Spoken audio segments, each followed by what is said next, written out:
Ashe, everyone. This is Innocent Smith, the Comedic Witch. And so today I have a special video for you, and we're going to be doing deck interviews. So the decks that I have for you today are the Egyptian Tarot. And I do apologize. You guys have to bear with me. I'm trying to do these live or as live as possible. So that being the case, I'm trying not to record on camera, because if I record on camera, then I gotta go back and edit. So at times when you see me looking, it looks like I'm looking off camera. I'm looking at you, it just doesn't look like it. Thank you. So that disclaimer. Okay, so the second deck that I have to interview for you today, and this is one of my other brand new decks, is the Everyday Witch. And this is from Elizabeth Alba. And then the last deck that I'm going to be interviewing today is Claire Goodall's Antique Anatomy Tarot. Beautiful. Absolutely beautiful. And so what I'm doing for you guys is kind of like a combination, right, of deck impressions and then the deck interview. So what I've done is I've already got my altar set up, which I know you guys can't see right now, but I will do a run through when I finish so that you can see what all is here, but I'll at least show you what's on the deck, what is on the altar. So I've got my Antheme here, right? And this is for cutting any lingering energies that are unbalanced from our atmosphere. Want to make sure that everything is clean and clear, right? And that we are cutting away the noise.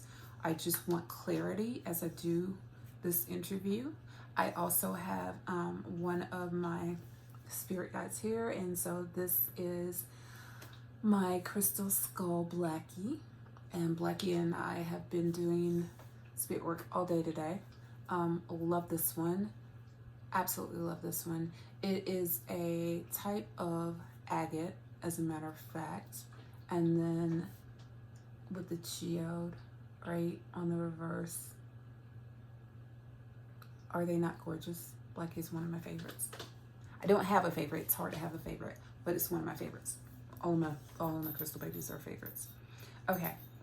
In addition to that, I have a selenite stick here, and I also have on the altar one of my magic wands. This one happens to be amethyst with a water quartz crescent moon.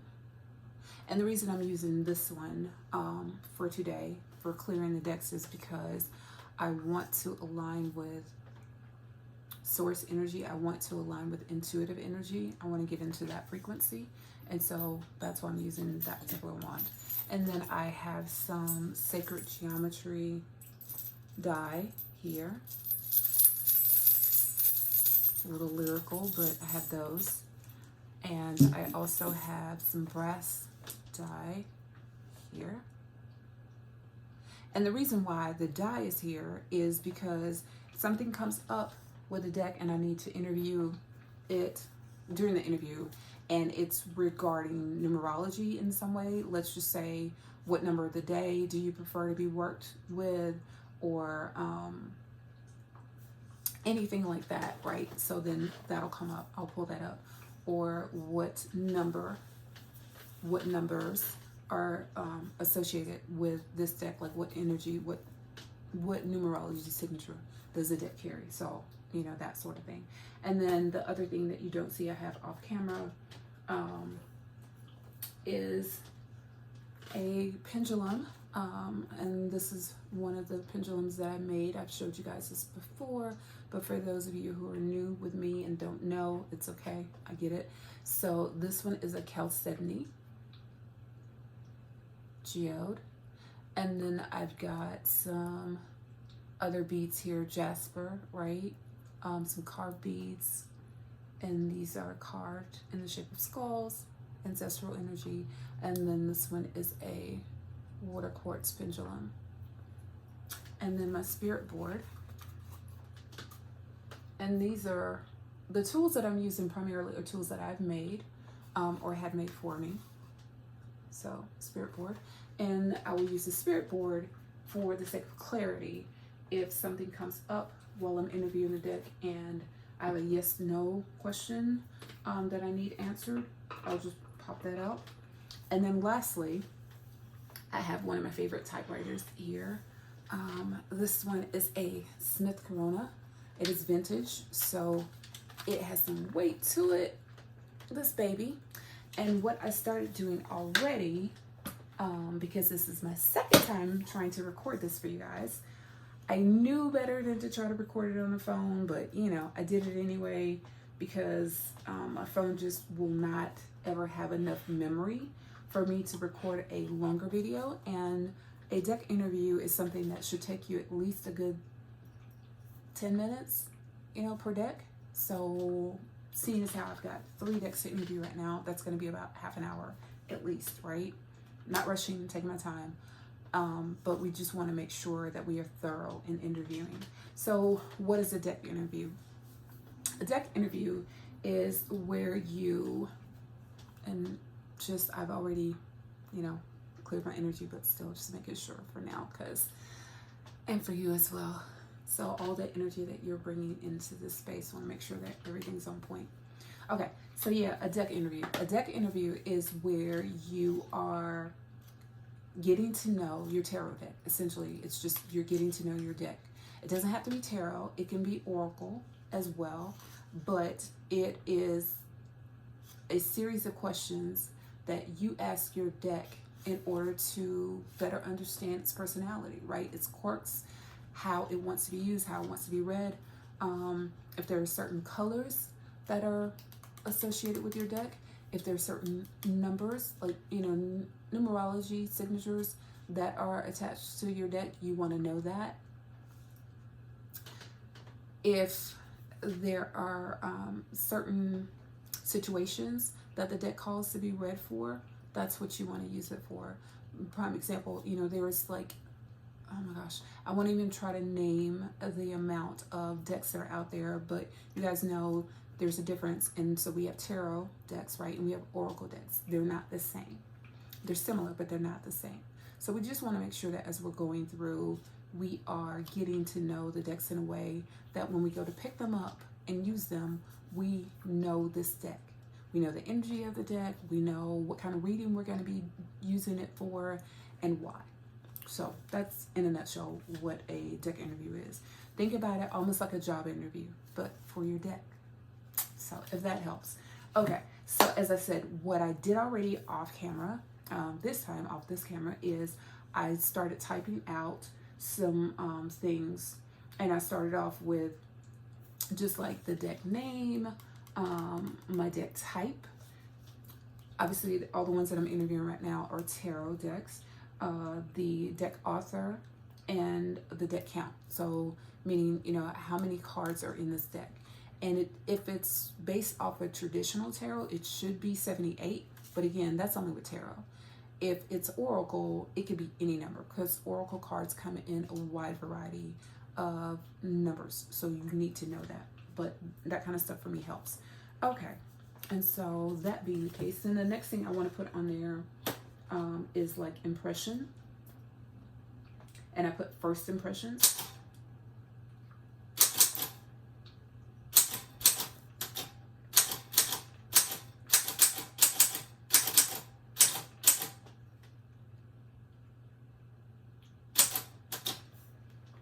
So, all right, so the first thing that I do, and there's a couple of ways I want to show you how you can prepare your deck or clear your deck if you don't know, even if you're doing a deck interview. Just personally, one of the first things that I like to do is to knock first, right? Just simple knock on the deck. 3 times is sufficient. As I said, you can use selenite to clear your deck, right? And when you clear, you always want to go in a particular direction. So you always want to go counterclockwise, right? Like to remove any lingering, unwanted energies that may have been imprinted on this deck. because they get handled, right? And even though they're wrapped in plastic and all that, somebody has touched this deck. Somebody other than you has touched this deck before it arrived to you. So you want to clear that away. So I start with the selenite first, right? And then to align myself with the deck and with the intentions of the deck, what I do is I just kind of close my eyes. This is me, even with my wand. And I still do a reversal, right, to undo anything that has been done. I pick up whatever impressions I see, and I am imagining this orb, this rainbow orb of light that is like steadily and continually growing, that is enveloping the deck. It is coming from the deck, but it's also not just coming from the deck. It is as above, so below. So I'm imagining this continual flow of energy that is culminating into this orb that is coming from source energy above and below, within me and within this deck. So I'm imagining all those points of light coming together, right, as I do this. And I'm just clearing the deck and imagining myself being one with the deck. Okay. That being done, before I even take the deck out of the box, what I want to do is just kind of like put down what my first impressions are. And you can also, you know, clue into that based on what you see on the box, right? Just go with that, if that helps. So for me, I feel like I know that this deck is a replica, let's say it that way, right, of that, because there was no Egyptian tarot per se. We have hieroglyphs and other things, but there was no actual Egyptian tarot. So this being the case, I want to say I'm going based off the box, that I feel like my first impressions is that I'm going to write what I feel about it.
Okay, so I just put a couple of quick impressions, like what I got from not even opening the deck, right, before I even went into there, what I think it's going to be like, what it feels like to me initially.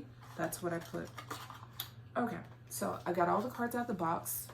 And again, I don't really want to dive too much into the box just yet, because I feel like that's going to be something totally different, right? So I really want to kind of like go through the cards and look at them and see what I feel and what I think. So my question is to the deck,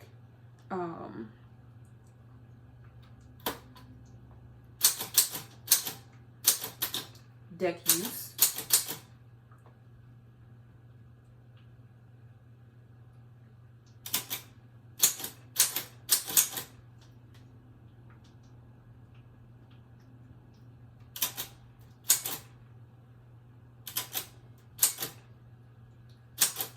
deck usages, right? Okay, so first impression to me, deck usages, I would say that this is a insightful pocket-sized tarot that's going to be really good for anyone who is into comedic spirituality.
So, also, because I'm typing this, I'm double spacing everything out, right?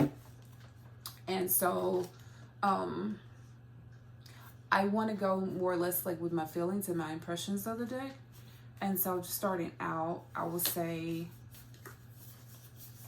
I like to actually feel the cardstock, right? To see what it feels like. I want to see how easily it shuffles, right? Like how easy it maneuvers through my hand. I would tell you, because I know you can't see me, but I feel like the cards actually might shuffle pretty well. And the reason I say that is because like they're, you know, they're smooth when they're on one another, right? Like to move them, but the actual feel in your hand is not as slippery as you might think. Initially looking at it, it's a somewhat, it's not matte, like it's definitely not matte, but it's a matted gloss print. Like it's not high gloss, but it's somewhat glossy. I know that probably is whatever, but it's not super glossy. It's a gloss paper, but it's not super glossy. Okay, so that being the case, I also would want to note that somewhere in the interview, right? Just go back and say something like,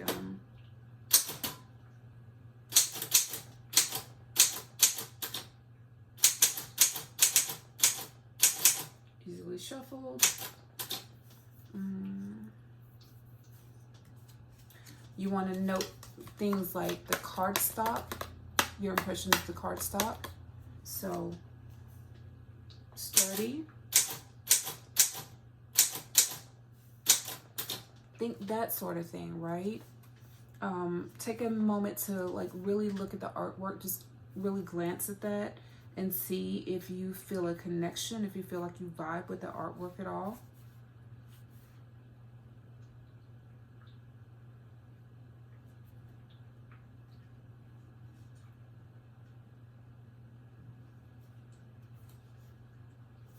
And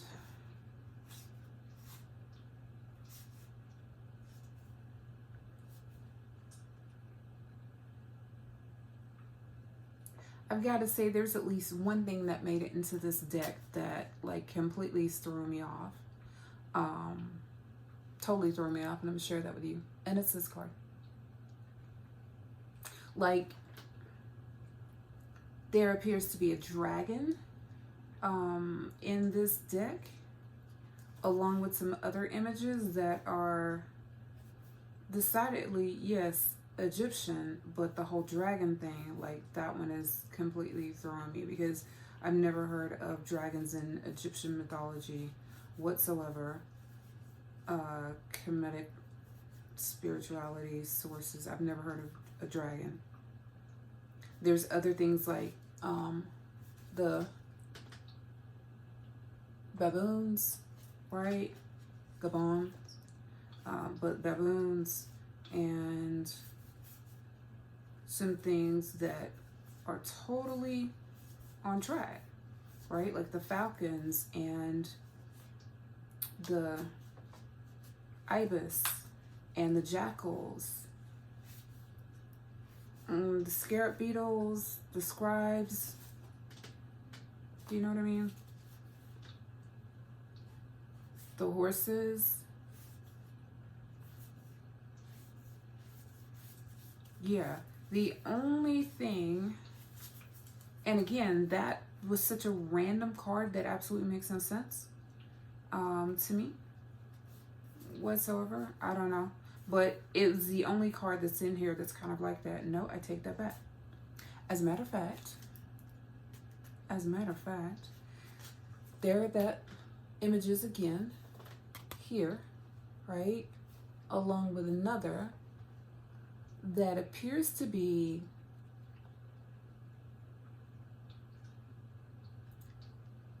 to me, and this is my impression, it appears to be more or less, I wouldn't say because I don't know, but I wouldn't say that ancient Egyptians used like the term demons, right?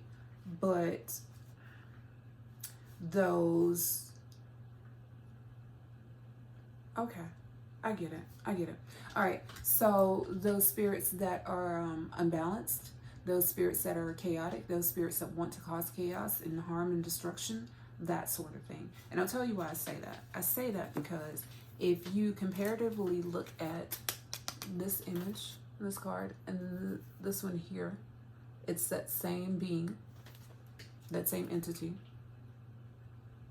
And the only thing I could say is that that entity appears to be representative of the devil card in tarot, in traditional tarot, and then the world card.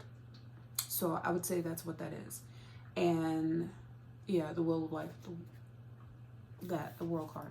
So if that's the case, then that makes total sense for that, right? Okay, I get it now. Initially, it was really throwing me off. But again, because you never see that. Like, you just never see that. Okay, so that being the case, then I would say,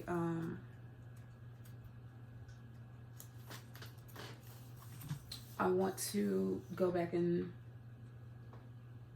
put in here.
So you put whatever comes up for you, however you feel about it, right? Like, do that sort of thing.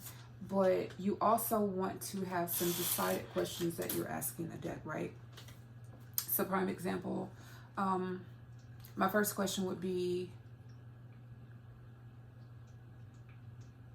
something like, would we have a successful relationship, right? So that's the first thing I want to ask the deck. And in asking that, what I'm literally going to do is I'm just going to kind of like shuffle through, okay, and pick a card. So the card that popped out for me in asking, will we have a successful relationship, is the 9. Yeah, you would identify this as the 9 of Pentacles. So we'll just call it Pentacles. And what I see here is that that was a near perfect answer, right? Like, nothing's perfect, but it was a near perfect answer. And if you can see this, right, like, it is all about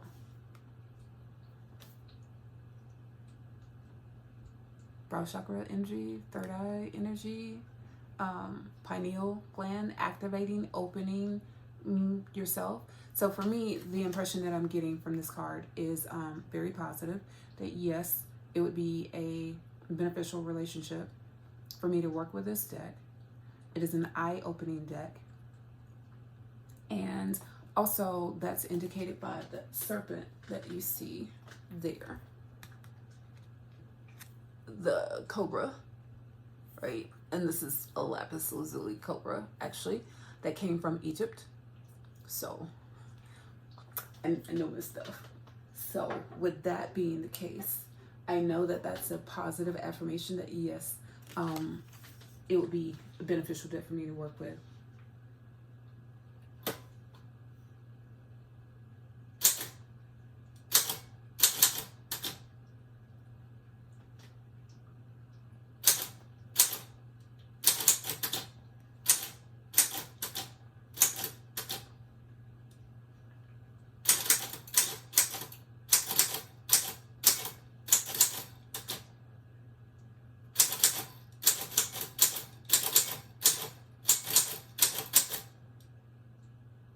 And so I'm literally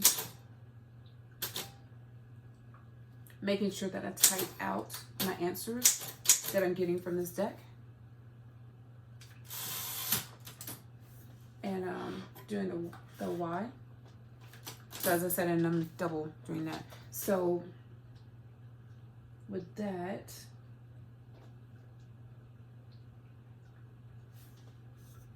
let's see. And I can go back and actually what I want to do is I want to write in the answer that I received. Bear with me. Because that was my fault for not typing it in. I want to put on here that my reply card, what my reply card was. Let me just go back and do that.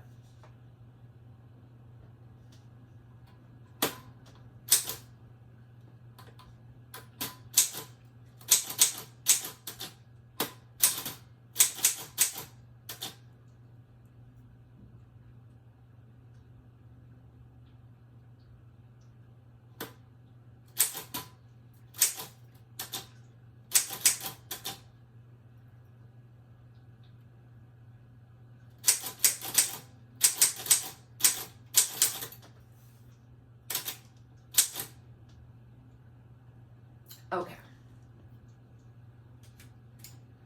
So yeah, I wanted to make sure that I put in there what my reply card was to that.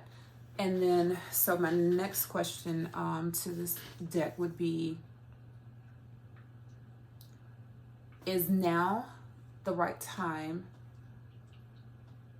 for us to begin working together? Like, is now the right time for us to begin working together? And so that's my question.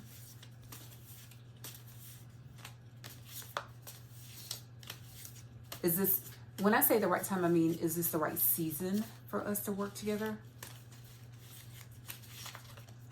And so that's my question.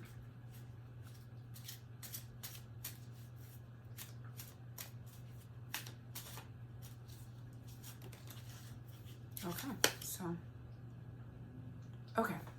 So my response card was an inverted 5 of, it looks like 5 of Pentacles again, right? And so I am taking this, and I want to confirm that, but I know that's the 5 of Pentacles, just saying. Okay. Yeah, okay. 3 and 2. So I did 2 rolls. I got a 3 the first time and then a 2 the second time. So what that's telling me is, I'm going to talk about my question before I forget.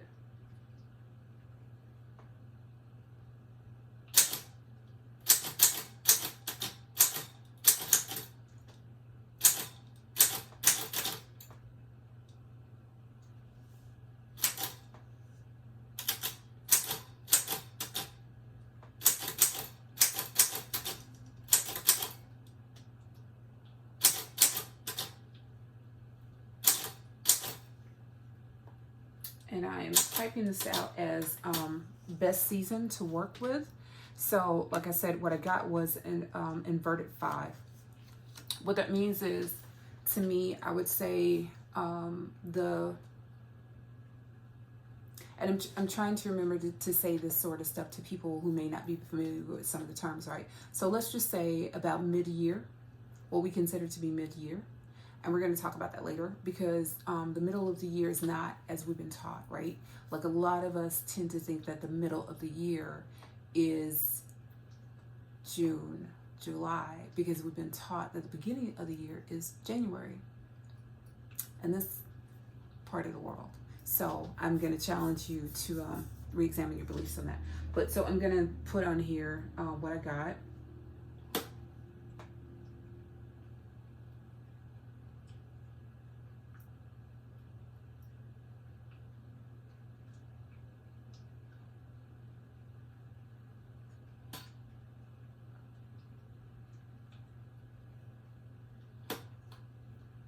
So, oh, and this is another thing I want to tell you about this card. So my impression of that is that by this being an inverted 5, right?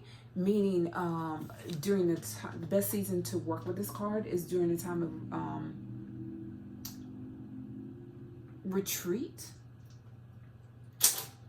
That may not make sense to you.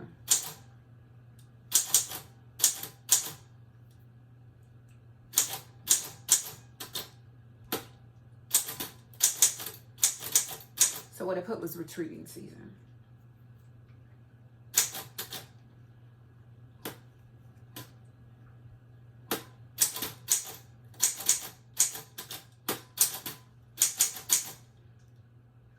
And what I definitely try to make sure that I put always in my deck interview is what my reply card was.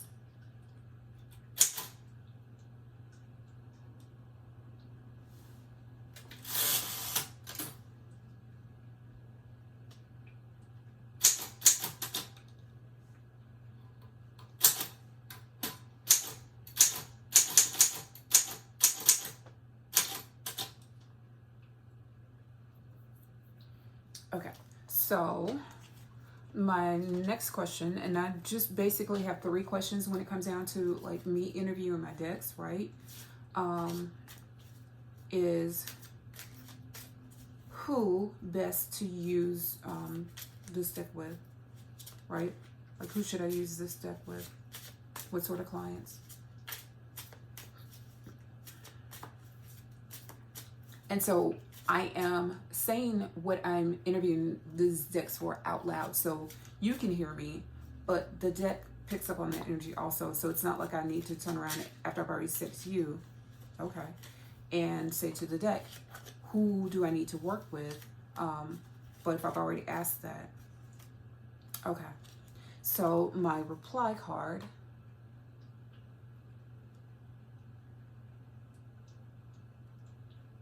that's beautiful, is the One of Staffs, right? One of Staffs. What that's saying to me is the response that I'm getting from who to best use this deck with, who would best benefit from this deck, is anyone who is seeking spiritual alignment, spiritual insight, and spiritual wisdom, comedic spiritual insight, wisdom, and alignment. That's what I'm getting. Anyone who wants that sort of, and this is a falcon, right? So this is saying anyone who needs that sort of energy. So I'm gonna type that up here real quick.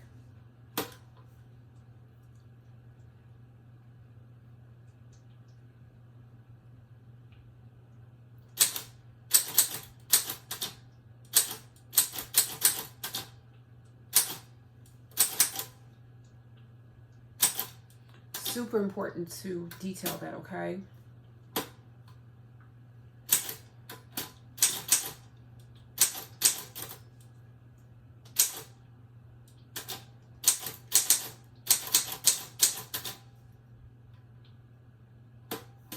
And I'm going to make sure that I put on here the archetype that showed up.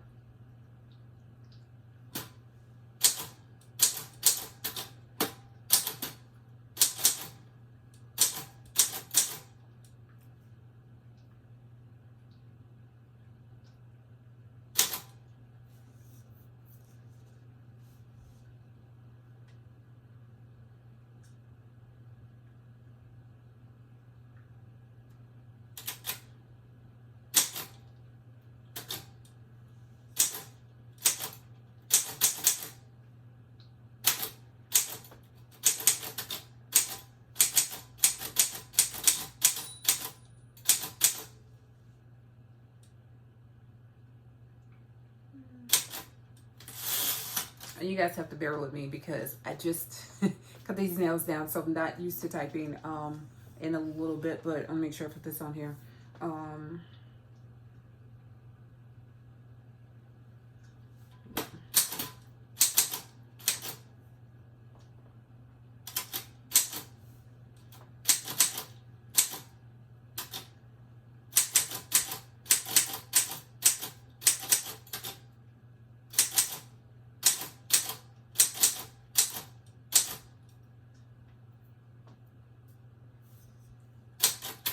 Another thing that I'm seeing from this card, right, is anyone who needs a foundation. Because if you notice, this falcon is perched, but it is perched on a level and flat foundation, right? Like that surface, it is level and it is absolutely still. And the staff is beside it. And then the hieroglyph is in the background. So the foreground is the actual staff, right? The focus is the falcon, and then the background is that particular cartouche. So that glyph. Yeah.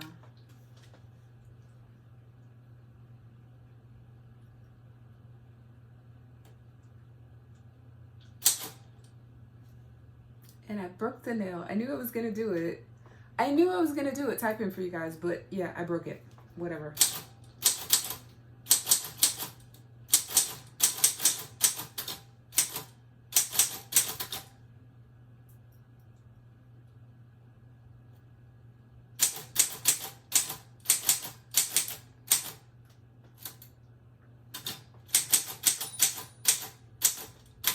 Okay. So, the last thing I'm gonna do is to just thank the deck for participating, and I will ask really quick if there's anything else that the deck has to share with me, right? Anything that I need to know, to please make itself known. What is the most important message that I need to receive right now from this deck? Okay. And so the response that I got a response. What is my most important message from this deck? Well, my most important message from this deck is actually the Hierophant. And so what this is showing me is that it's just confirming my role as a spiritual consultant, as a spiritual advisor, and saying to me to take this deck reverently, that there will be those that are coming to me for consultancy. And so to be sure to be open to that, and to make sure that I treat my clients always, as I always do, but to treat them with the respect that they deserve when they come to me with their issues and are in need of consulting. So it's just confirming my role, that this is a deck for me to use.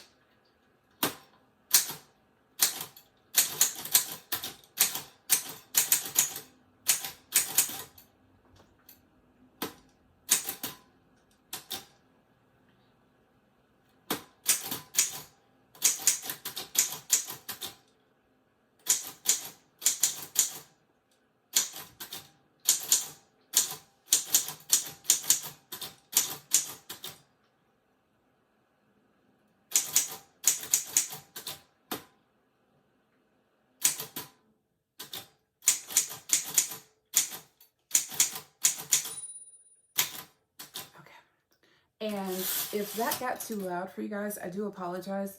I have aromatherapy going in the background, so that's, if you heard anything, what you were hearing was just the aromatherapy machine. And I'm doing that because atmosphere, right? I want to make sure that I keep this permeated as I go along.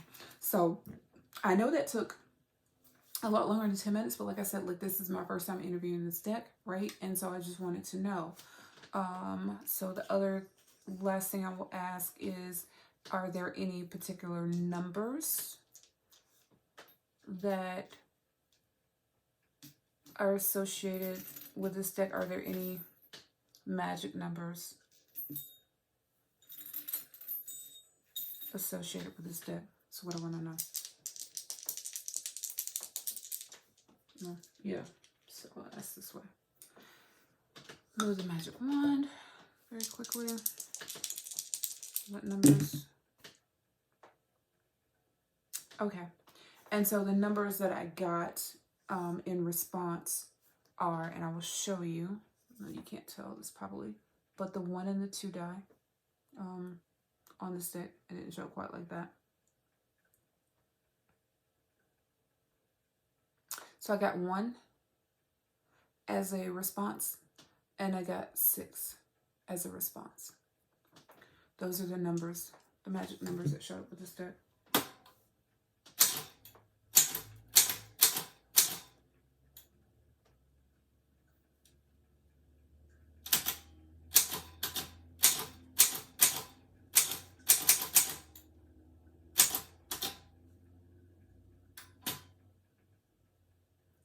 And I'm going to tell you something funny about my typewriter, right? Because it's old. There is no number 1 on here. There's no number 1. I literally have to use an I. It's the craziest thing, but it's true.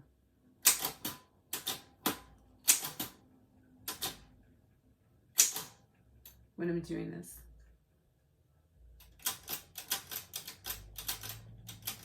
So.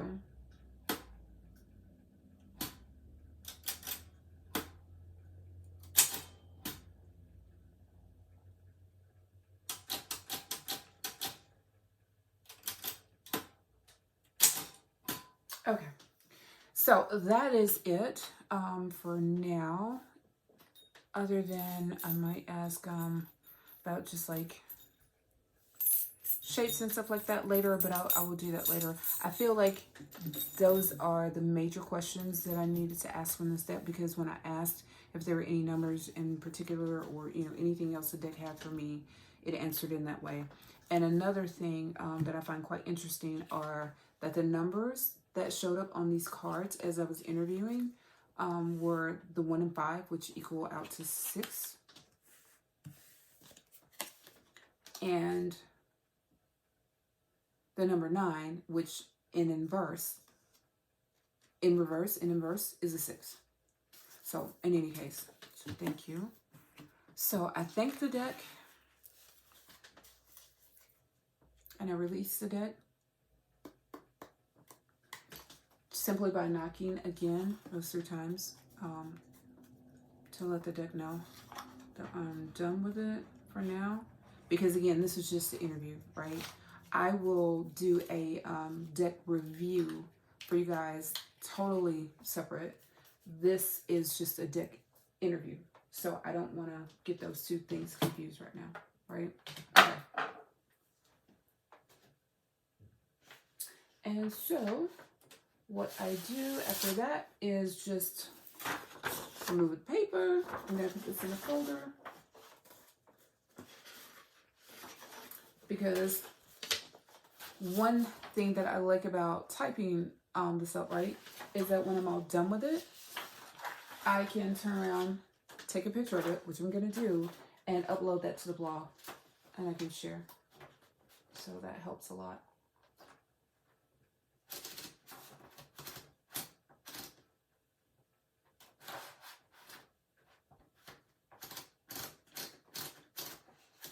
And if you don't have a typewriter, I mean, no big deal. You know, you do this however you choose. You can write it out, you can type it up. It's totally up to you. But I'll show you what that looks like again, like this, right? See when I'm all done? And then the other thing that I can do with this later is to add it to something else, which I'll tell you about later. All right, so that being the case,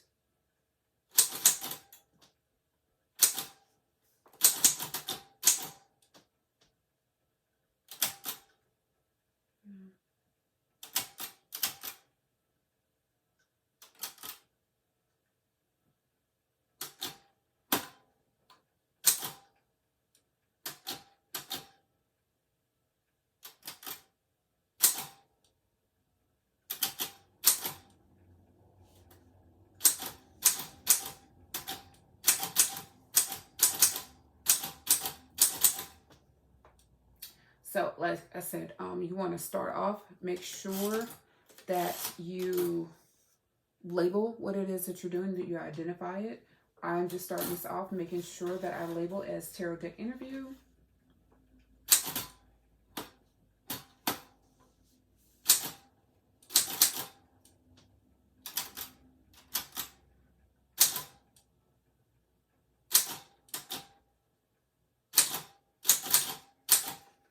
And I'm trying not to go too fast because by this being an old typewriter, every now and again, if I move too fast, it'll shift on me and then the cap lock goes off, and I don't want that happening. So, all right, so the next deck that I'm going to be interviewing is the Everyday Witch Tarot by Deborah Blake. Thank you, Deborah, for creating that is. Oh, okay. Oh my God, it's gorgeous. It is so gorgeous. And technically, the name of it is The Guide to the Everyday Witch Tarot.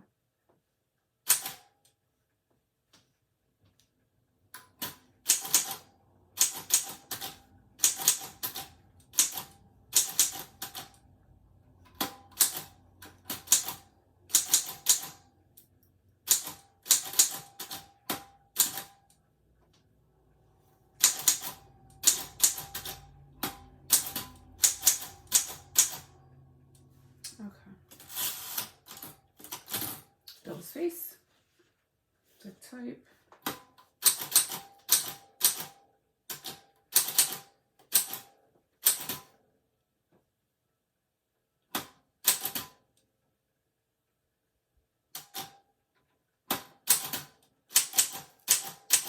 Tarot. And then deck author.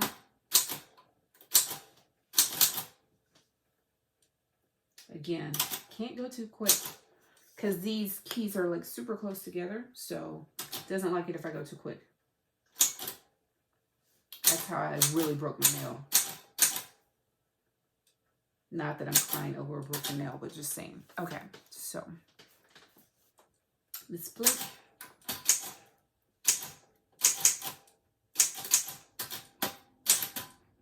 So I'm just thinking, like, you couldn't have had any nails back in the day typing on this typewriter, because my nails are uber short, like uber short, and I broke this one typing, like, whatever.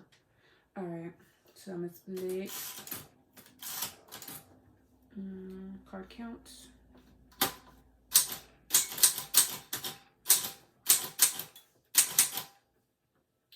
But when I tell you there's something so satisfying about typing, to me, it's a beautiful thing. It really is. Okay, and it tells you right here on the box. So I know already that it's a 78 count. I know that because it should be 78, even though it's tarot, but just, you know, confirming that.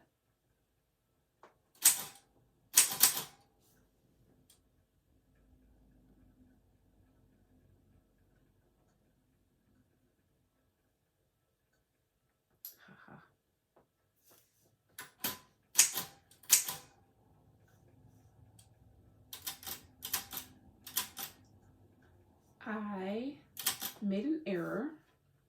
I'll tell you what I did. I'll tell you what I did. Yeah. So as I was typing the card count, I forgot that I had the shift lock key on. So whatever. It's one of those things. But, you know, it is what it is. But I fixed it. All right.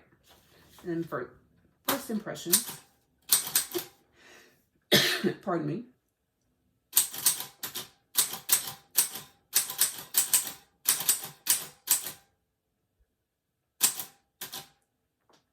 Okay, so for first impressions, again, I go by like look and feel. So I'm looking at like the box. I'm looking at the box, and I'd say my first impression of this deck is that it is whimsical.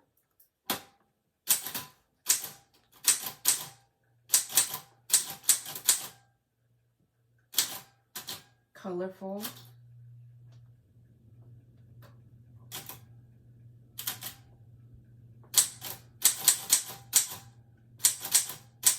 Lively.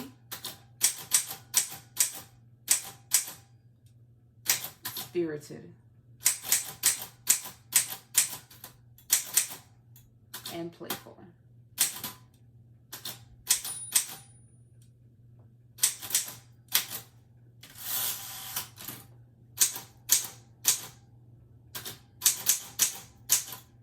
Okay, so I just very succinctly typed out my first impressions of the deck.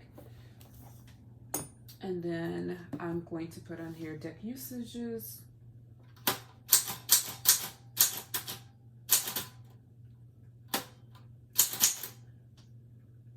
It did it.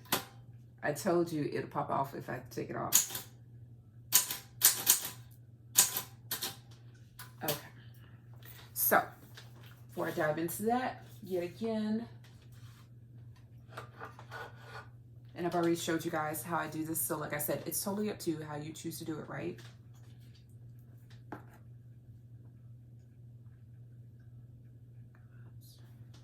And you can say silently, you know, to yourself, because certainly you've already done like your little ritual, right? To get everything set up and get your atmosphere right. And so you're inviting in your spirit guides, your spirit team to help you, you know, with this. And what we're doing is like just clearing this deck. You only have to go a couple of times. You can also, there's other ways of clearing the deck, you guys, as I've, you know, mentioned before, right? Like if you don't have something like magic wand, if you don't have any crystals to clear it with, right? You can just do the knock method. You can just do the breath method. You can do the intention. You can just do it with your pineal gland, with your third eye chakra, right? Like you have a number of ways that you can clear your deck. I'm just showing you the way that I prefer to clear mine. You can use incense, right? Or to smudge the deck to do it. You can use aromatherapy to clear your deck. There's so many ways. All right, so that being the case, all right, let's go. So this one is heard that? Magnetic closure, love it. And then as we first open, gonna pop out the guidebook, which is beautiful and pretty thick. So there's that. But like I said, this is not a deck review, so bear with me because I'm not doing that just yet. But I'm gonna put this off to the side for a second because I need to get to my cards. And I've not opened these yet. I only opened the box, and that's another reason why I have my anathema here, is, you know, getting into the packaging in case I need to do that. And for anyone who's got anything to say about how I choose to use my anathema, I don't care. I want to hear it. I know what I'm doing. So, that being the case, yes, I have scissors, but I'm not going to pull out scissors right now. This is my altar for working with this deck. Okay, so here we go. So first impressions, this is the first card. I was pretty right on about that, right? I said that I felt like this deck is musical and colorful and playful and lively and spirited.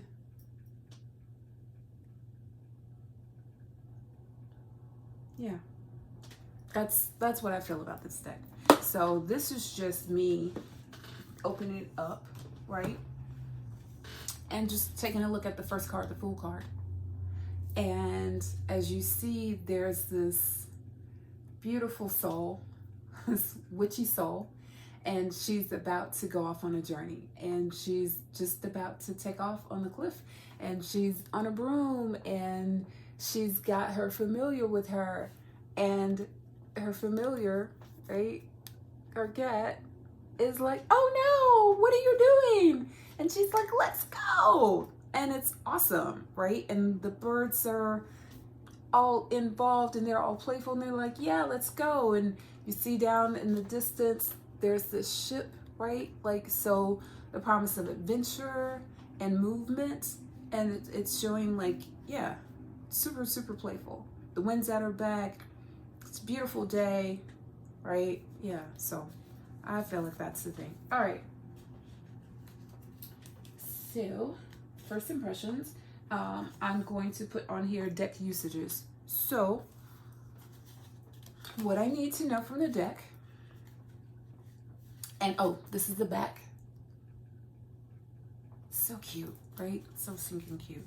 So what I'm going to do is just to shuffle the cards, and because they're brand new, like everybody's different. Some people like to shuffle. Some people like to shuffle and, you know, flip. Like there's all kinds of ways to shuffle your deck. So you do whatever works for you. I'm doing it. I'm also checking as I do this to see what the paper stock is like and the slip factor. That's what I'm doing.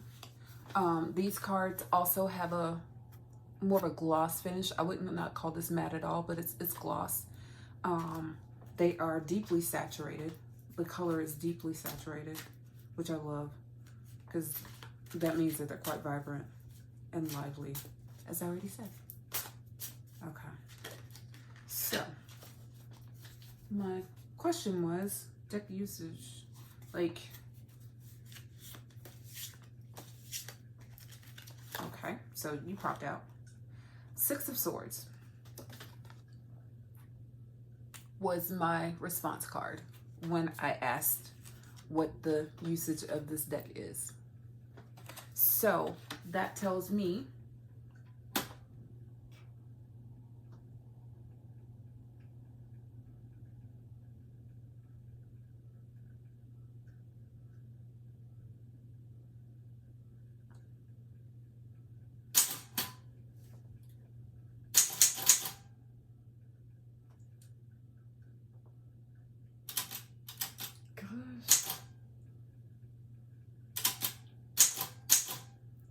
I got the I and the R reversed. Whatever.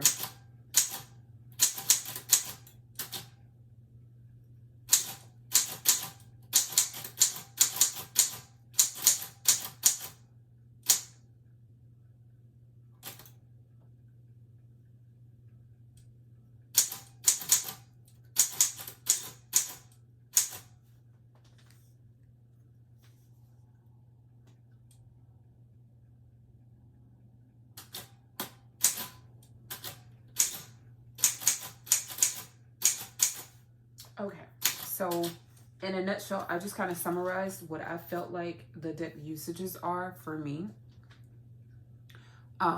And by the Six of Swords, what I'm seeing for the deck usages is it is a companion piece. It's a tool to be used. See how she's got her swords in her bag, right? Six of Swords. The six in tarot is that tipping point, because five is, you know, middle, five is balanced, but six is tipping point. So six is when you need to bring something else in, when you need another tool, you need something to help tip the scales. And you can see that this witch is looking back. She's looking at you. Her companions are moving. She's moving as well, but they are busy going forward. No one else is looking back but her and her familiar. Her familiar is looking at us. She's looking at us, saying, come. You need answers? Come. Come with us. We have the answers. We have the guidance. When you are seeking companionship, spiritual companionship, guidance, balance, and clarity, come. Let's go. They are being guided by the light of the moon and the stars. See how many stars are out in the moonlight? There is a sense of urgency. There's a sense of movement. You also get that with the movement of the air as it's rustling up the leaves. Like there's this follow me. So, all right. Six of Swords was my response card. I'm going to make sure I type that in. Also, the reply card.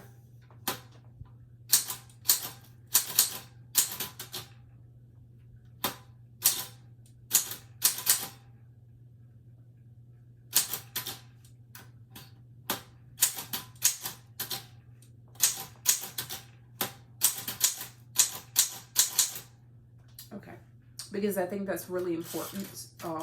You don't want to just put the impressions that you got, your response. When you're doing a deck interview, you also want to make sure that you use which card you got that response from, right? And so, all right. Oh yeah, so I already put my first impressions on here, and I put the reply card, and then so best season to work with me.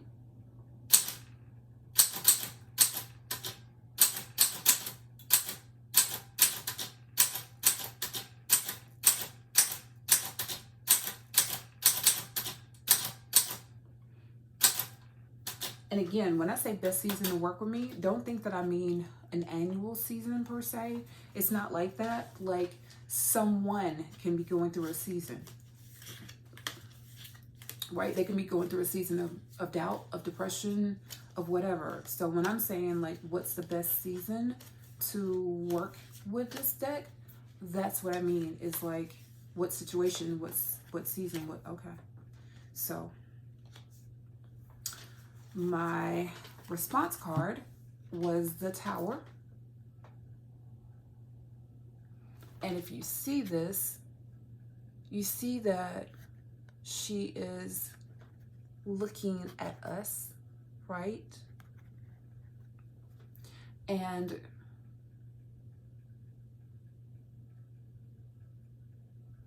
there's also her familiar, the cat, that is like kind of crouched just underneath this bush as if in fear. But she is standing there,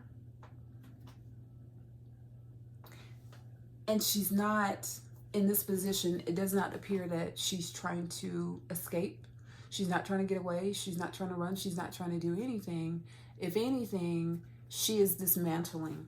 Like, she just dismantled that tower. You can tell with her magic wand, right? She's there with her magic wand, and it's like, yeah, I did that. So what this is telling me as far as the best season to work with this is when change. Yeah, let's just say change.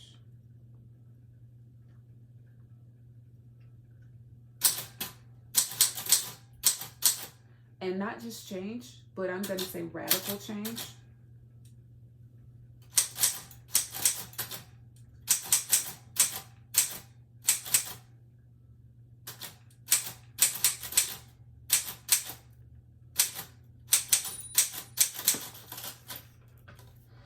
One second.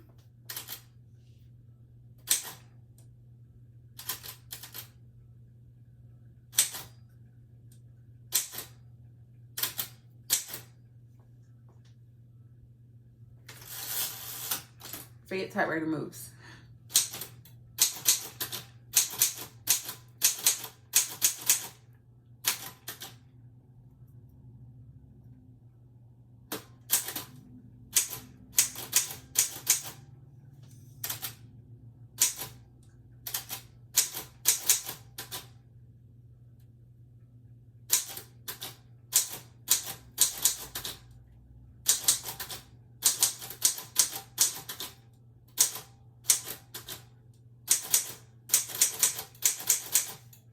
Okay, so I just typed in here what I felt like the best season was to work with this card.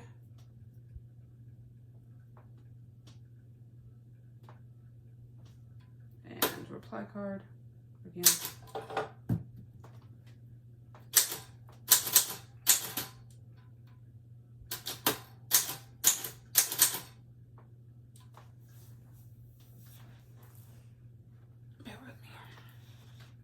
Bear with me. All right.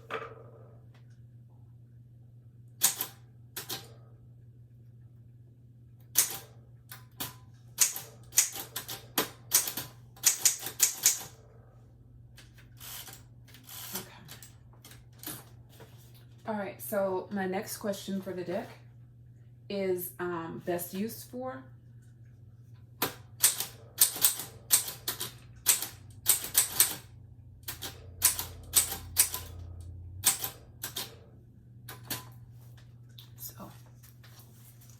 And I've only got one more question after this, as you know already from before, right? Which is going to be any final messages that the deck has for me and what its magic numbers are.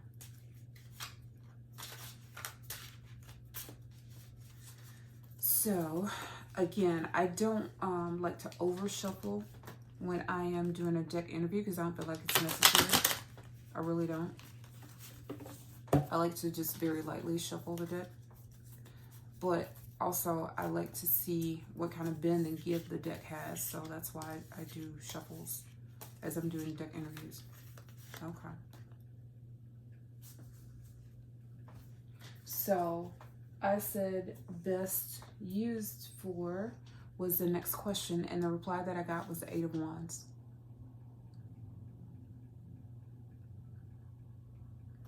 Meaning that this is a deck that is useful when, to me, when I need that extra dose of magic and things are up in the air, meaning that they are close to completion, but they're not quite completed yet. If you see, there's this storm in the background. The witch is in the foreground with her familiar, holding it, clutching it, right? Keeping it safe. The familiar is holding on to its companion, the witch. She has her magic wand, and she has this look of concern, but not fear. Concern as in, I know that I'm the only one that can fix this now, this situation. I'm responsible for it. And maybe she's conjuring up the situation, or maybe she's clearing up the situation. But either way, she is stepping in to make something happen. She is making a radical change. So, best use for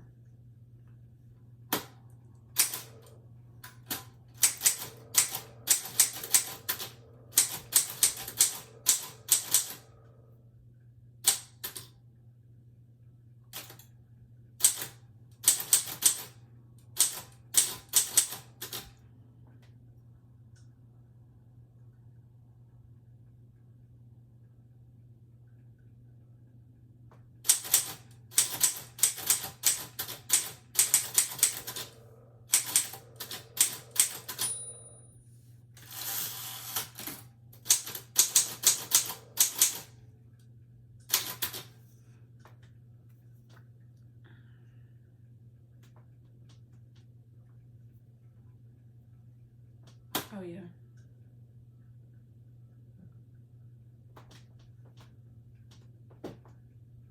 Okay, so there's more I could say, but I'm going to save room for that. The last one is the final messages. And I'm leaving myself, like I said, room to come back in here, right, if I choose to, and fill something else in for the best usage. So I just kind of came down a little bit on the paper.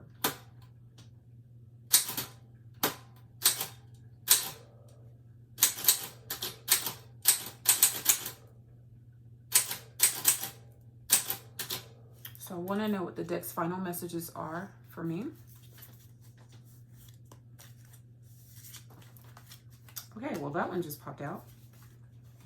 So that was is the Seven of Swords is the final message that I received from this deck. And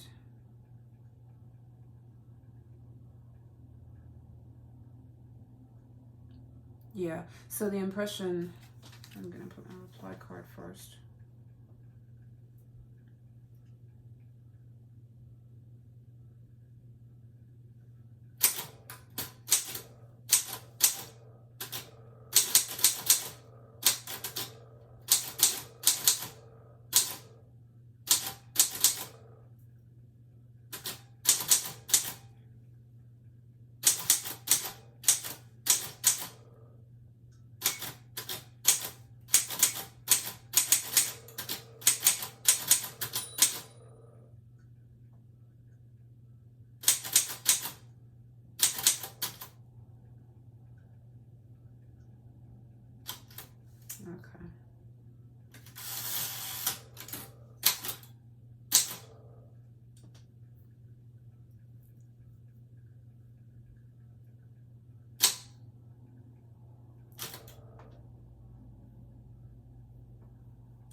And then, like I said, I'm not going to get all into all of the meanings of the cards. I gave you some examples, some idea, and I'll show you that card again.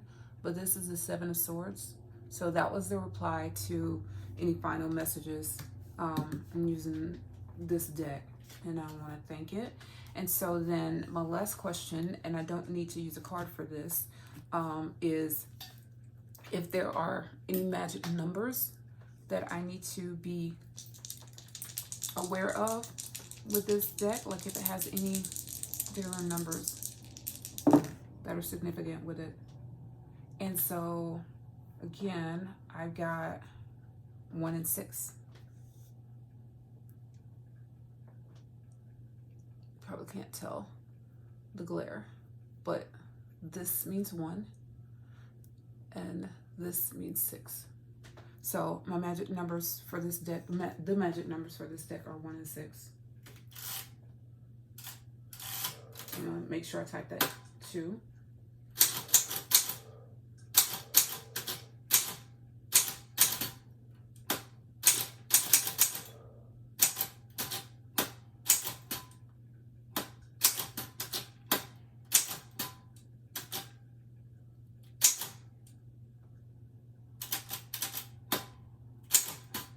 Okay, so that's pretty much it. That is typically how a deck interview goes.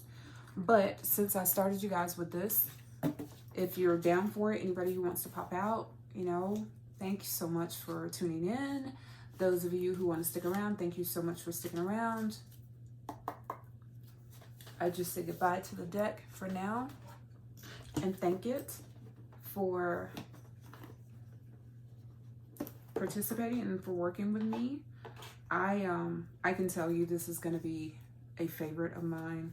I love the whimsy and the saturation of color in this deck.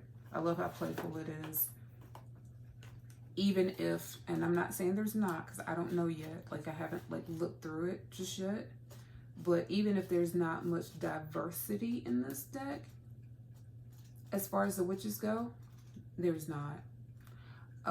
There's lots of room in this guidebook actually for notes, and we'll talk about that later. But there's not much diversity in the deck. I can overlook that. Truly, I can forgive that. I do understand to a certain extent. Whatever. It is what it is. So, I'm going to put these 2 pages aside for now. And then our last deck that we're going to interview today is the Antique Anatomy. Looking cleric at all. So, yay! Just a quick little... Alright. And I'm going to put other deck to the side very quickly. Doing that. Just make sure I replace the selenite to keep that grounded. Okay. So, oh, it would help if I put the paper into the typewriter. That would help.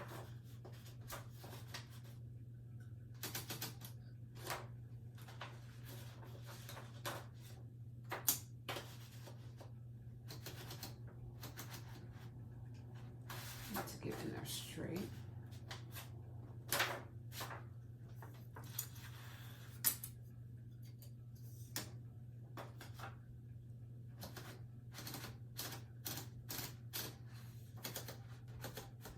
Okay. So, same as before.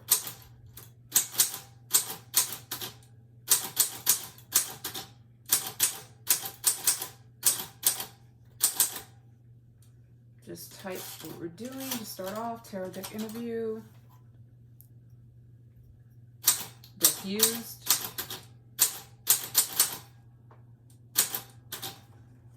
And as I said before, this is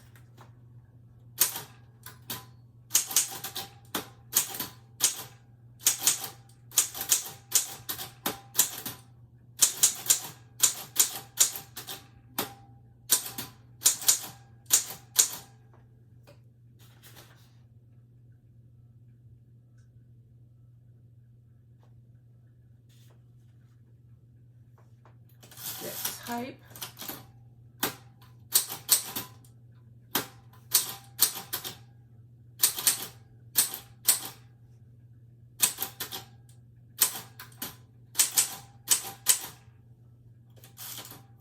deck author.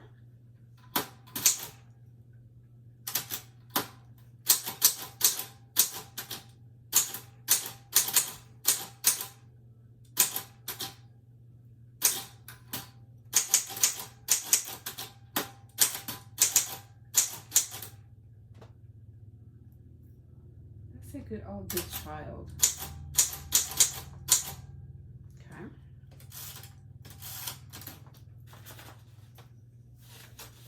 Card count. I'm going to verify, but obviously it should be 78 cards. Yep. And it confirms it right back here. Tells you it's an 80-page guidebook with 78 illustrated tarot cards. So we're going to put that.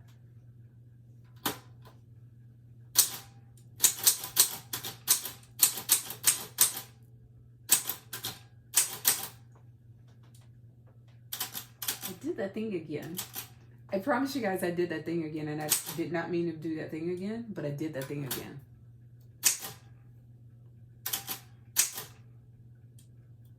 I've got to stop doing that.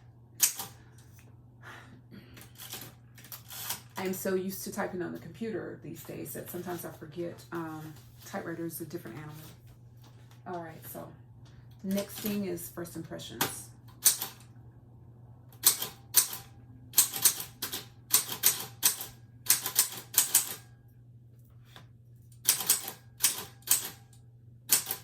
And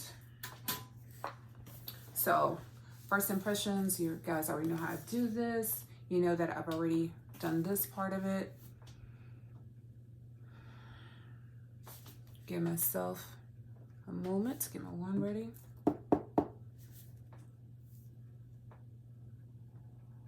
And I would tell you, for me personally, the reason that I always knock on my deck, try to knock on the deck before I start using it, is I feel like, you know, these are tools. Yes, spiritual tools. They're tools, though. They're guides.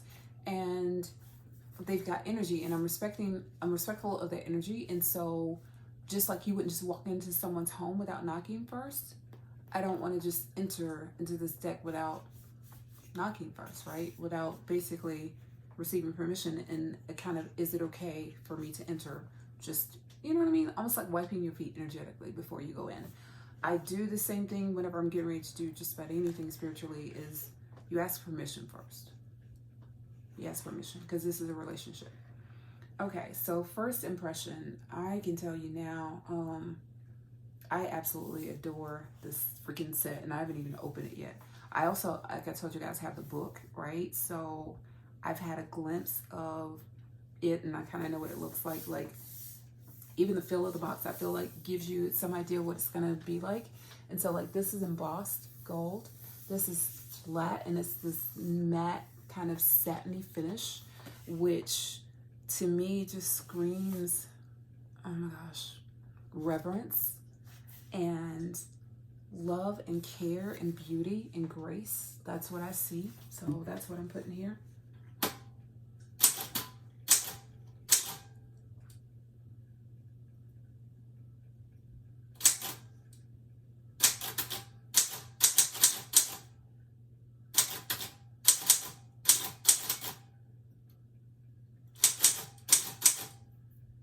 Temperament.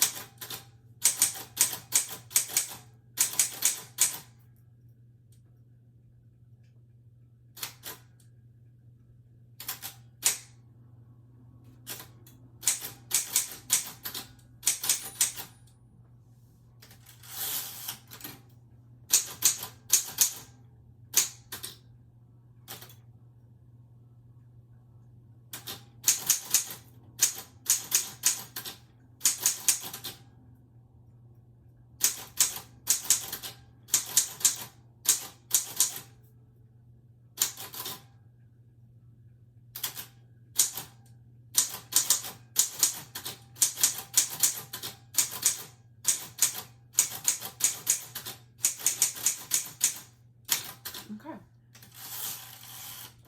And so I just put my first impressions of what I think this deck is like.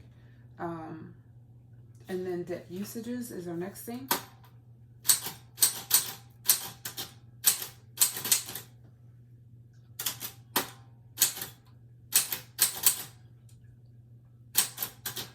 And please don't misunderstand this, because when I say deck usages, I think I've explained this already. Wow. Is that the deck usages are just some of the possibilities of what you can use this deck for, who you would want to use it for, situations, times that it would call for. Gorgeous. Gorgeous. Okay, so opening. And it says it's all in your hands. Right? And there again is a stunning guidebook. When you first open it up, it is absolutely beautiful. Wow. Oh my gosh, I can't wait to get into this later. Yeah, but not review yet, so we're not gonna do that. I'm just gonna put that part to the side and pull out my cards. And when you get ready to get the cards behind the book, so this is what the cards look like in there. Oh my God, they are beautiful, you guys. They are so beautiful. Okay, so take off the belly band. Just call it the belly band. That's what I call it, because it goes, you know, kind of in the center belly. And the very first card, obviously, is the Fool. And so to represent the Fool card, because this is anatomy, right? And what does the Fool do? Well, the Fool is all about starting a journey, right? So going somewhere, movement. How do we move? What is one of the ways in which we move? There's got to be some sort of mobility, even if it's just mental, even if you're just thinking about moving, right? But you put one foot forward, you just take a step. Literally, you take a step. So that's what it is. Okay. Oh my God. These cards are stunning. Yeah. All right. So the feel of them, as you can see the back, right? They're a little distressed looking. Overall, how these cards look, they look a little distressed, which is perfectly fine. Perfectly fine. Because to me, it suits the aesthetic of these cards, right? So I'm totally fine with that. I just want to do a quick little shuffle and see how well they shuffle. They're not slippery at all. They're not. They have this muted quality and color about them, right? Like vintage cards. You know what I mean? Like they've been around for a good long while. I personally love that. I know some of you might not care for it, but for me, that is an awesome, awesome thing. I absolutely love that. Okay. So my first question to this deck is, what are its best usages? What should I use this deck for? That's my question. And I want to know, I need to know. Inquiring minds want to know. What are your best usages? And I just keep going until I get a definitive answer and shuffling.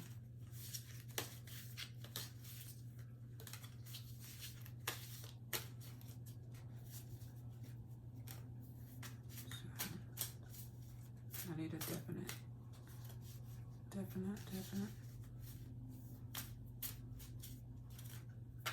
Sometimes shuffling, you guys, I wanted to remind you about that too. Don't be impatient in your shuffles. Whatever it takes is what it takes. However long it takes when you're shuffling is how long it takes. Because you are relying on the spirit guides, right? On source to give you answers. And so you can't rush that. Okay. You cannot rush that. You have to follow up. You have to be patient. You know when is the time to stop. I mean, obviously you're not going to want to shuffle like 30 minutes. Okay. But you want to shuffle. So, best use. My response card was the Three of Blades. See this? Gorgeous. And so to me, this is telling me that the best usages of this deck is when you need a deciding answer, when you need a decisive answer and a deciding vote. Best usages is for decisiveness, if that makes sense.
What I'm also getting, the impression I'm also getting from this particular card on the best usages, right? With this being the blades and the three of blades, is when pruning needs to happen.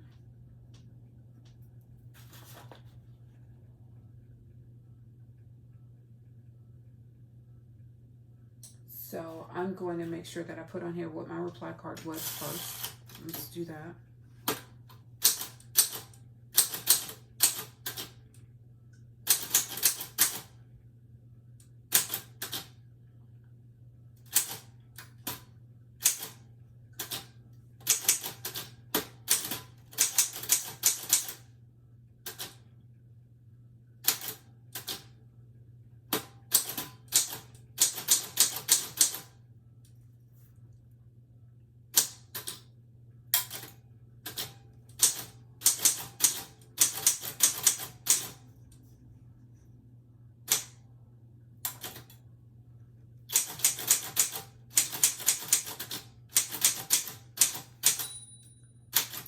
You put whatever you need to put into your deck, into your notes, right, about your deck.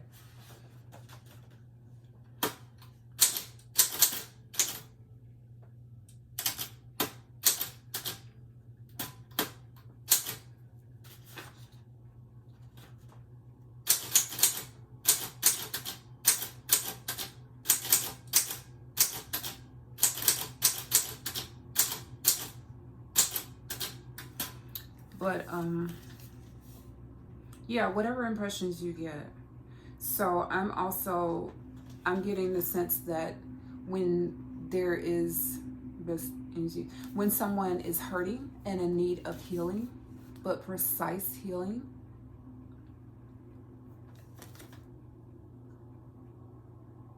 and when someone needs to go like really deep. And I'll tell you why I say that, because if you're looking at these black flowers that are here, right? These black lilies and stuff, but you see also like this greenery, right? So that signifies the cycles of life. So like growth and abundance, and the growth that happens, that transformation that comes from death, because death is just another cycle. So when you need to cut something out, when you know something needs to be pruned, that's what I'm feeling like with that one. All right, so the best season to work with me is what I'm asking in this deck now. When is the best season to work with you? I need to know that.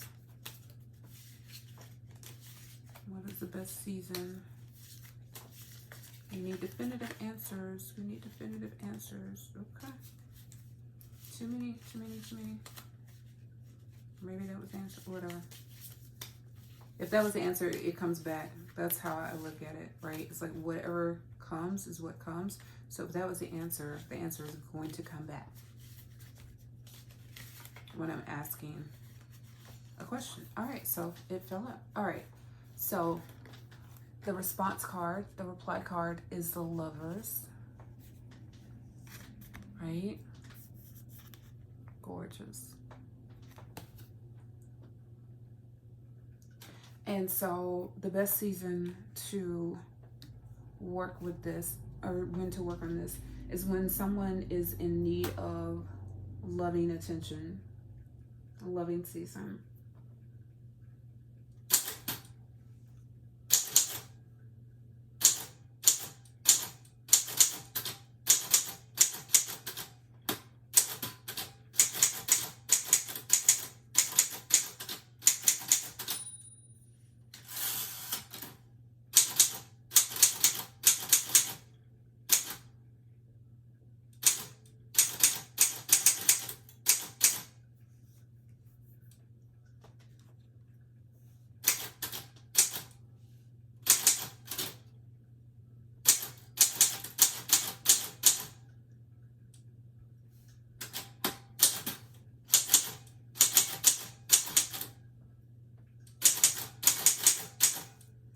Okay, and so you just put your impressions. For me, I put on here that the best season for using this card is whenever love and compassion are required or necessary, for healing and encouragement. For healing and encouragement. Also, yeah, for encouragement. Encouragement can be, you know, in like strength and boldness, whatever, where someone needs courage of heart. So that's the best time to use this deck, I'm seeing. All right, and so let's get to the next thing, which is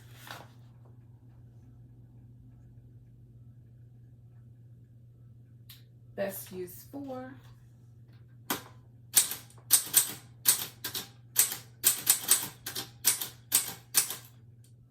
I know to some of you it may seem like this is the same question. It's really not, though. The best use for and the best use when. Because I've already explained to you what a season can be. So there could be some slight nuances to that. And that's why I asked both of those questions. Shuffle again.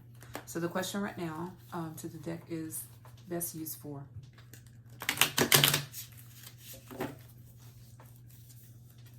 Now, I would say, you know, brand new, these cards are definitely a little bit on the stiffer side, stiffer than they look. So trying to shuffle them that way is a bit of a chore, but it's still doable. I like the size of the cards in my hand, but again, this is not a review. This is an interview. Totally different. All right, so the question is, what are these cards best used for? This deck is the best use for. I need a definitive answer, please. A little stiff, a little sticky. We're gonna work it out though.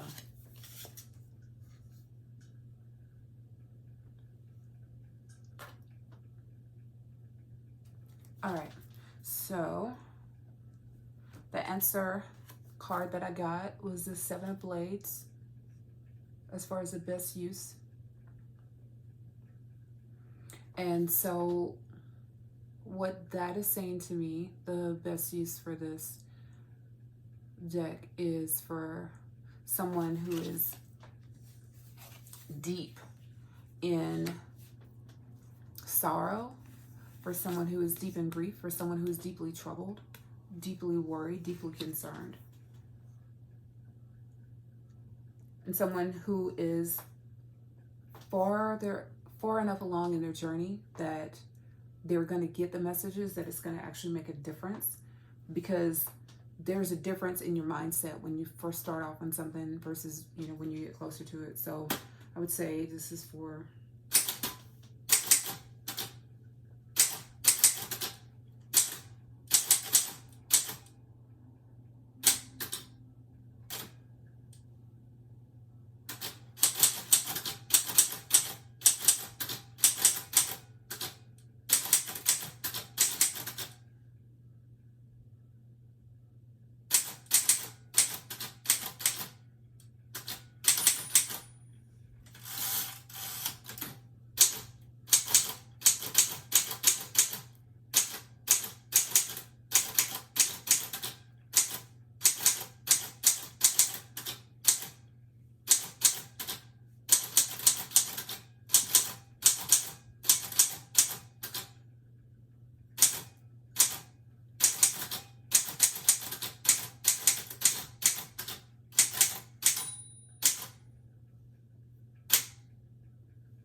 just typing up what I'm using it for.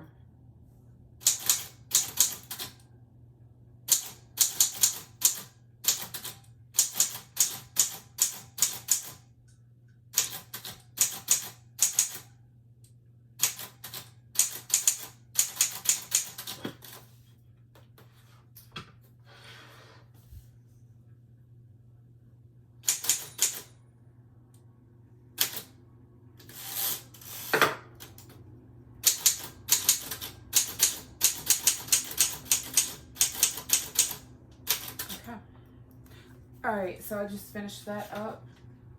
And then final messages, because I need to know that. And I would type that out in red, except when I go to copy this, it'd be hard to see the red print. So I'm not going to do that for now, but if it wasn't for that, I would do it.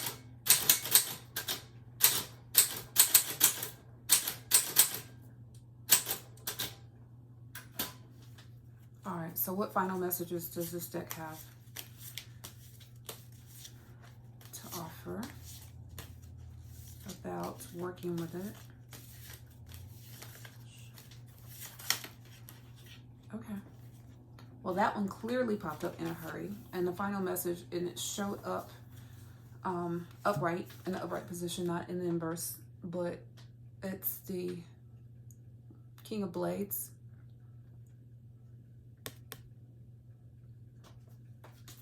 So the message that I am receiving from this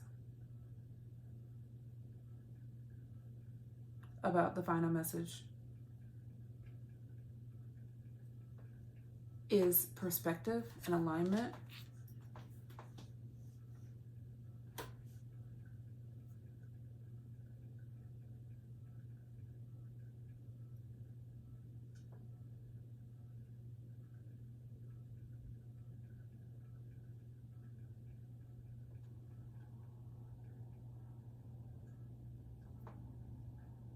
You know what I forgot to do? I just realized I totally forgot to do that.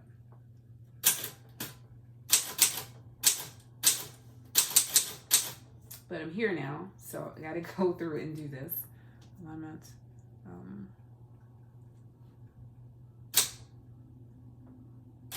Gosh. And I've been so good about doing this up until now. Oh my gosh. Okay, so I just realized that I did not put my suit in here for the best season or best use for. So I'm going to have to try to go back in and do that. But I'm going to totally write that in because I don't want to try to go back with a typewriter and type it in because that's not going to work. Yeah, that's not going to work.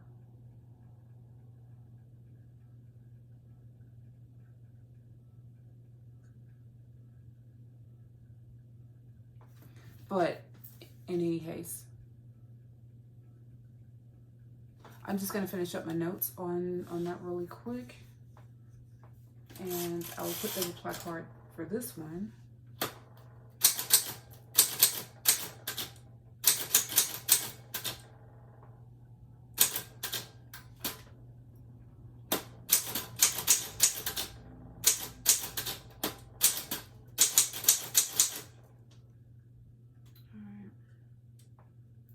Maybe, just maybe, let's see, probably not, but I'm gonna see if it's possible for me to put in what my reply card was for this. I don't know, y'all. I don't know. I'm being honest. I don't know how this is gonna go. Let's see. But I'm gonna try it. I got it. I wasn't sure if it was gonna work because sometimes, you know, you go off center. So, okay. I want to make sure I put what the reply card was though for this other one. It was the 8 of Blades. Oh, 7. I'm not talking about.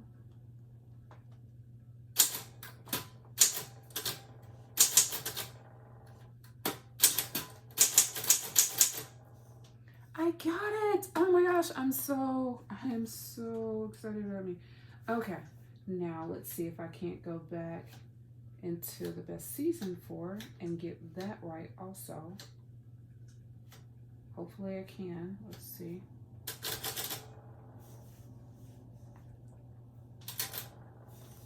I hope so. I did.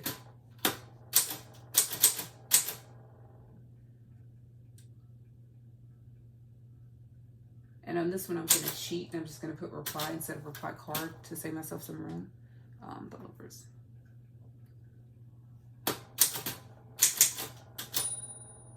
I knew it. That's okay, though. That's okay.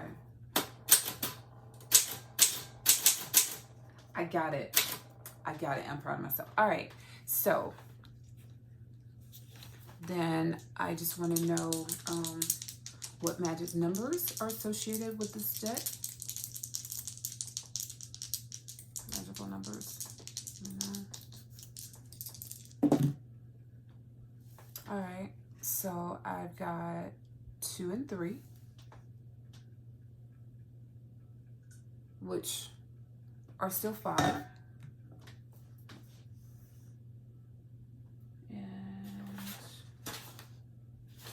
And make sure I go and put that in, because I don't trust myself to remember magic numbers or anything else.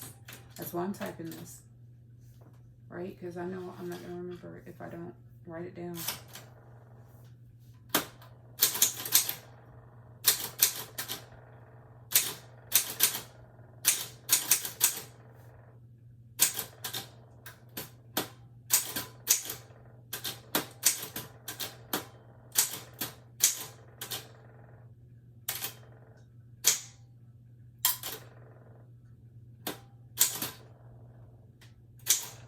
All right, so 2 and 3 are the numbers that I got, but I also, like I said, make sure that I put in 5, because 2 and 3 is still 5. So those are my magic numbers. All right, so thank you. Just say thanks to the deck for participating, and like literally that is it. And pull this one out and show you guys. So now that is all done, and now I have my typing done. I can do my type cast, because now I've typed up a call sheet for these decks. I left myself room for reference so I can go in here and type more, handwrite whatever I need to about these decks, right? And just go from there. So thank you so much for tuning in, you guys. I know this was a fairly long process. I'm just gonna clean up for now. I thank each and every one of you for your support. Thank you for tuning in and for checking me out. I hope that this was helpful to you, to someone, to anyone, to all of you, to some of you. Take what resonates, leave what doesn't. If you have any comments, questions, or concerns, please don't hesitate to get in touch with me. again, I am Innocent Smith, the Comedic Witch, and thank you for doing this deck interview with me today. Until next time, Ashe.